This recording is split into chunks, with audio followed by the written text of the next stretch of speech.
Jimmy, I love you. Wilma was sitting by the bed of her husband, Jimmy. The progression of his illness had reached its last phase. But Wilma, who had been married to Jimmy for over 4 decades, just sat by his bed, repeating what she had said so often. Jimmy, I love you. They first fell in love during high school. And after Jimmy served in the Army, they were married, a young couple starting life together at the start of the 1960s. They set about creating a life together. Jimmy worked in a local factory. Wilma added inexpensive touches to their little apartment. They started to learn each other's habits, adjusting to married life. They were young and in love.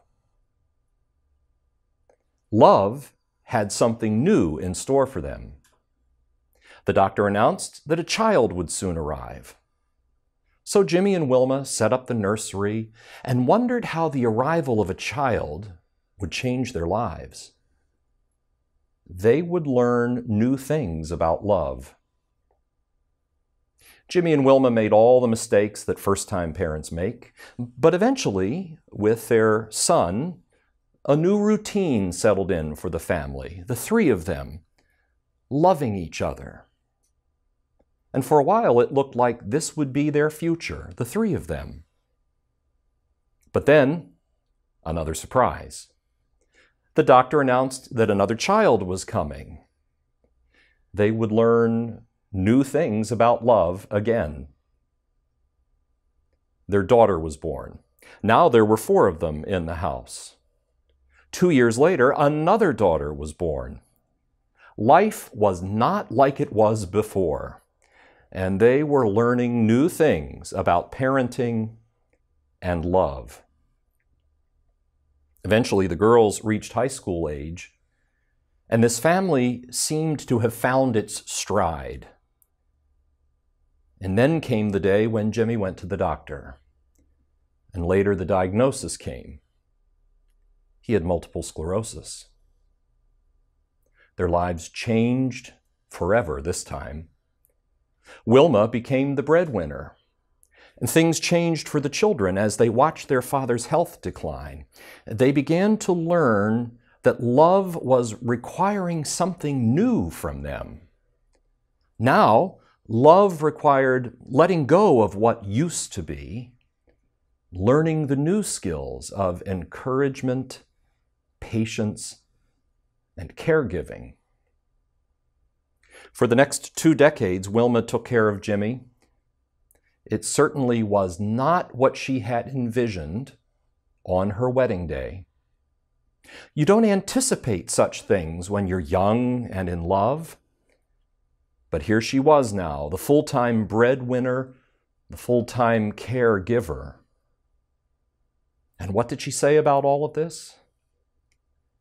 She simply said, I will do whatever it takes to love him. Until the day he died, she stayed by his side, tenderly saying, Jimmy, I love you. When couples stand before the altar and say, I do, they often think that they know what love will require in their lives. But over time, we begin to learn that our understanding of love must evolve and grow and deepen. Life requires that we let go of what we thought love means so that we can embrace the truth of love more generously and fully. With time, we learn that love is about sacrifice and selflessness. And just as people begin to wrap their heads and hearts around the reality of their vocation, then the first child comes along. And now there's a new vocation, parenthood. And all over again, we learn that love requires a lifetime of sacrifice and selflessness. Frankly, that's true of every vocation and calling in life, isn't it? Whether it's marriage or parenthood or friendship or ministry or just following Jesus. We think we know what we're getting into when we first say yes. Then life teaches us that we often have to let go of what we thought we knew in order to embrace the God-given vocation of love. In the first book of Samuel, we see that young Samuel literally has a vocation, that is, a calling. Asleep near the Ark of the Covenant, he hears the voice, "Samuel, Samuel." Since he's young and inexperienced in spiritual things, he assumes that old Eli is calling him. As this pattern is repeated through the night, young Samuel grows confused and maybe just a little tired from all this interrupted sleep. But Eli has learned a thing or two about God over the years, so Eli, the seasoned mentor, helps Samuel figure out what's going on. "You're being called by the Lord, Samuel." And remember, that word vocation literally means calling. So when you hear the voice again, say, "Speak, Lord, your servant is listening." This is the beginning. This is the start of Samuel's vocation, the start of his lifelong love of God. So when the call comes again, Samuel says, "Speak, Lord." And the Lord does. And whatever initial excitement Samuel may have felt over this loving encounter with God, that may have quickly given way to Samuel asking himself, "What did I just sign up for?" Because when the Lord speaks to young Samuel, the Lord asks Samuel to deliver a hard and discomforting message to his mentor, old Eli. God has a word of judgment for Eli and his disobedient family. Samuel quickly learned that loving this God, listening to this God, was not always going to be easy. And he learned that lesson that he would encounter again and again through his life. Yes, Samuel loved the Lord, and the Lord loved him, clearly, but love required that Samuel had to let go of any hope of being the popular and beloved prophet of God. Again and again, as we read the scriptures, we find that Samuel had to announce a word of challenge, a word of warning to the people of Israel. Loving the Lord required sacrifice from Samuel. Samuel had to let go in order to love the Lord more faithfully throughout his life.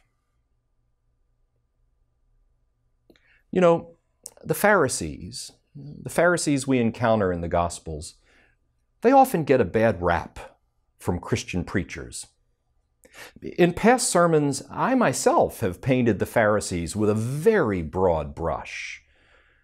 We observe their careful attention to the law and then quickly criticize them for being too legalistic.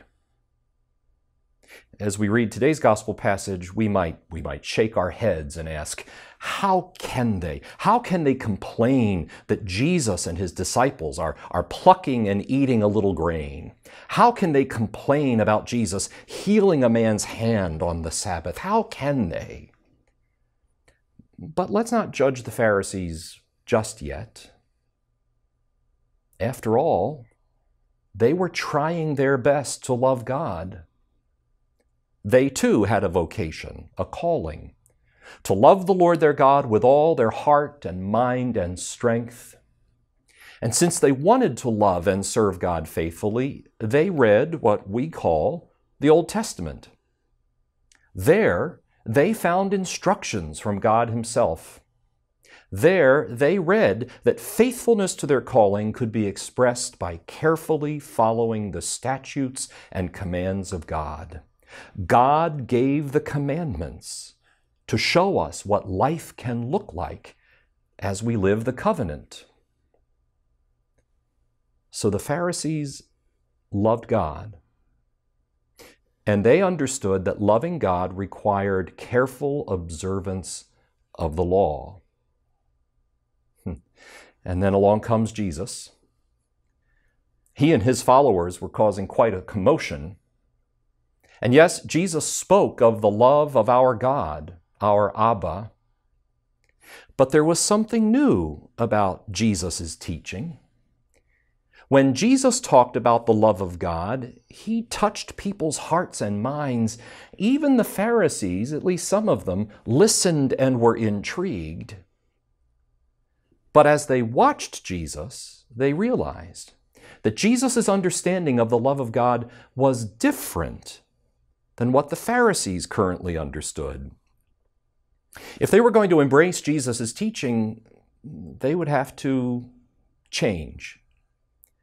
They may even have to let go of some of the things they thought they knew about God, let go of some of the things they thought they knew about loving God.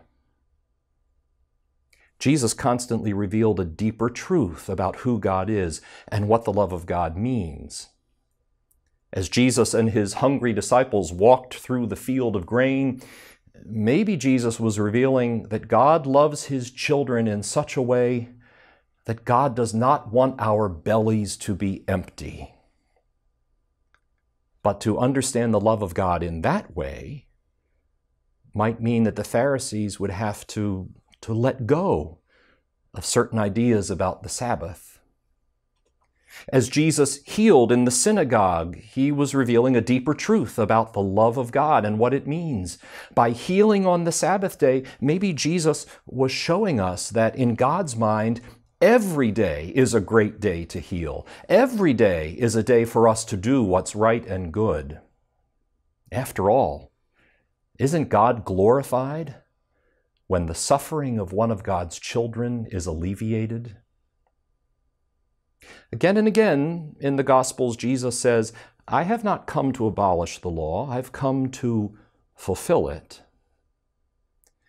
Perhaps Jesus is inviting God's people to the next step in their vocation, to the next lesson in what love requires.